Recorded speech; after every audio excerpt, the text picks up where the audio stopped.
Welcome back inside the Now Morning Show. Just about 24 minutes after 6 o'clock. I hope that if you need to get out the house, you can do so, and you can keep us with you because we are live on Talk City 91.1 FM. Now, on April 17th, it's World Hemophilia Day.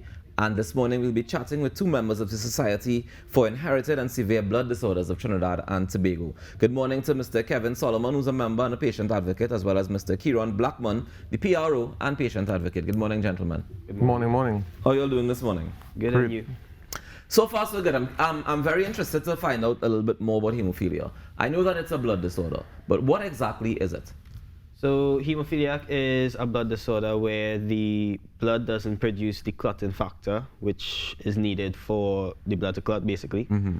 So there are two main types of hemophilia. There's hemophilia A and hemophilia B. Hemophilia A, the body doesn't produce clotting factor 8. Hemophilia B, it doesn't produce clotting factor 9. What's the difference between those two clotting factors? The body consists of many clotting factors. Right. It's just two different that they lack.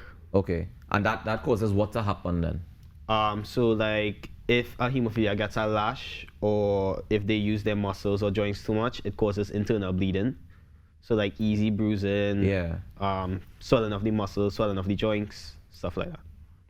Interesting. Kieron, how does one get hemophilia? I know it's inherited. Is that the only way you can get it? Yes, well, it's inherited, but I believe hemophilia A can be acquired through at some point in life. But yes, it's inherited from the chromosomes of the mother, right? It's inherited from the chromosomes of the mother, but I understand that it affects males more. Yeah, so the females could have, they're what they call carriers, so they wouldn't show symptoms, but the males would show the symptoms of the bleeding and everything else a factor. So it affects men and women differently then?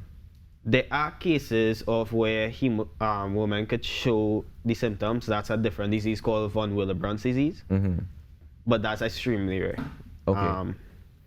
In terms of the hereditary, it passes from mothers to sons.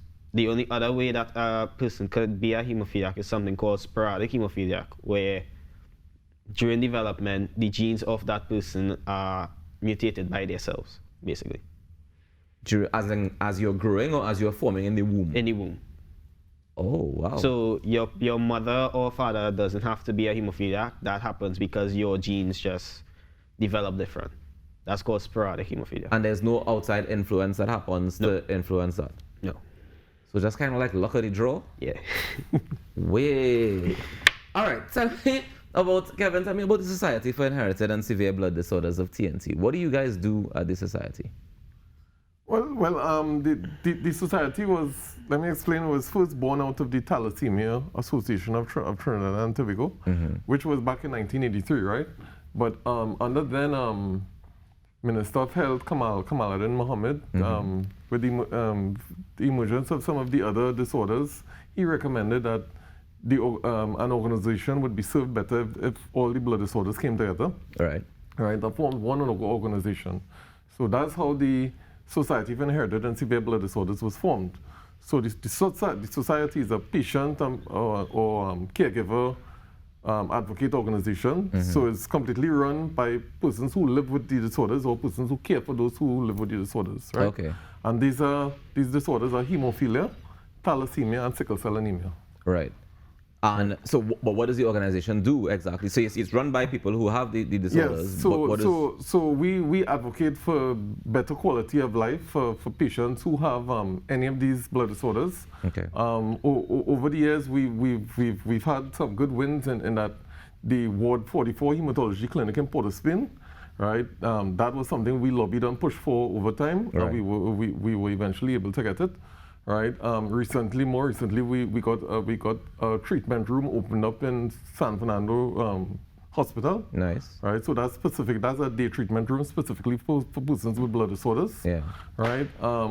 Also, we've gotten medications on the formulary, to treat sickle cell anemia like hydroxyurea.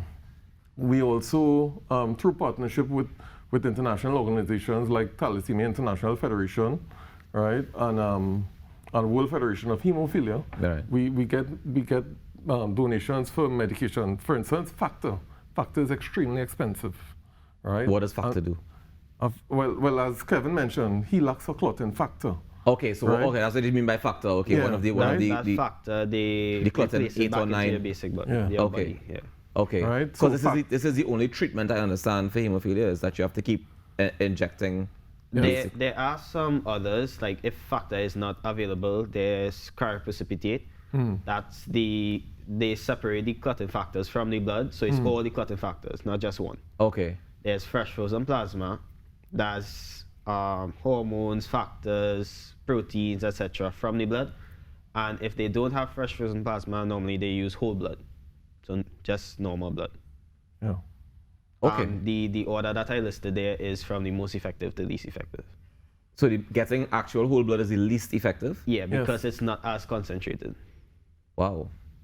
All right, this is a very interesting learning experience this morning, guys. However, from the whole blood, you get the factor. So it's like a Well, process. yeah, you will get it, but it will take longer to get and it wouldn't be as concentrated. I understand exactly what you're saying. Yes. Okay, so in that case, I mean, are any of these blood disorders treatable? I mean, that's not treatable, curable, sorry. Well, recent science shows that they're curable through genetic modification, like gene therapy. Right. Right, but obviously gene therapy is Super very expensive, right? yeah. Thalassemia and sickle cell anemia can be cured by bone marrow transplants, but you know bone marrow transplants are extremely difficult because they're difficult to find a match, Yeah. right? Gene therapy is extremely effective, but extremely expensive. In terms of hemophilia, there is one other way, but it's called a liver transplant because the clotting factor is made in the liver. So Right. if you get a liver transplant to have a normal liver, you start to create the clotting factor. But, So the liver is where the challenge occurs? yeah.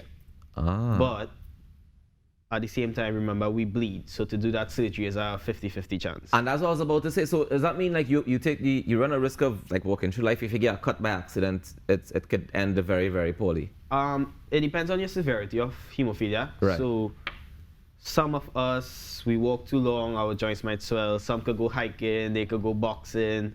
It depends on the clotting factor that is made. And how badly affected you are by it. All right, so tell me about some of the things that the society is doing as we get ready for World Hemophilia Day. So coming up to World Hemophilia Day, which is this weekend, tomorrow we'll be doing an information booth at Mount Hope, so to educate the public. The following day we'll be doing an information booth at Port of Spain General. On the Saturday would be the blood drive, and Sunday will just be World Hemophilia Day, where we advise the public to wear red as a commemoration of hemophilia, basically, and post your pictures on. And I understand there's an art competition as well? Yes, there's an art competition going on for kids. So there's two categories, 5 to 12 and 12 to 18. The theme of it is giving blood, so you just depict the importance of giving blood in your art. You submit it to the SIS. There's an email, SISBDTT@gmail.com. Yeah, Okay. SISBDTT.art@gmail.com. Is there a place to get all this information online? Yes, it's available on our Facebook page. So our Facebook page is available at SISBDTT. Right. We should also post it on Instagram soon as well. And it's the same handle, SISBDTT? Yes, at SISBDTT. All right, fantastic. It's probably worth mentioning, just to catch the audience, the first place prize will be $1,000 for each category. Probably worth mentioning. Second place prize is $500, and the third place would be $300. Voucher with $300. Nice. Gentlemen, I want to thank you so much for joining us on the show this morning. Thank you for having us. And keep doing the great work that you're doing. Yeah. And as we head up to April 17th, I encourage each and every one of you guys to head across to SISBDTT on Facebook and on Instagram. You can check them out and get all the information about how we're celebrating our World Hemophilia Day 2022. We do just quickly want to encourage persons to come out and donate blood on Saturday at Extra Foods in O'Mara. So you can just come up to O'Mara and donate blood on Saturday. Please, from 8 a.m. to 3 p.m. Okay. That's Extra one Foods of in our O'Mara. aims to better the treatment for patients. So when people donate blood to extra foods on Saturday, it goes where? It goes to the blood bank? It goes to the blood bank. Okay. It goes to the So blood if we bank. can't make it on Saturday, we could also go to the blood bank. Any day during the week, we can just say we give Yeah, them but blood. we coming to the people because Of people course. have difficulties coming to the blood bank. So, I understand. Yeah. I understand. Thank you, gentlemen, so much for joining us this morning.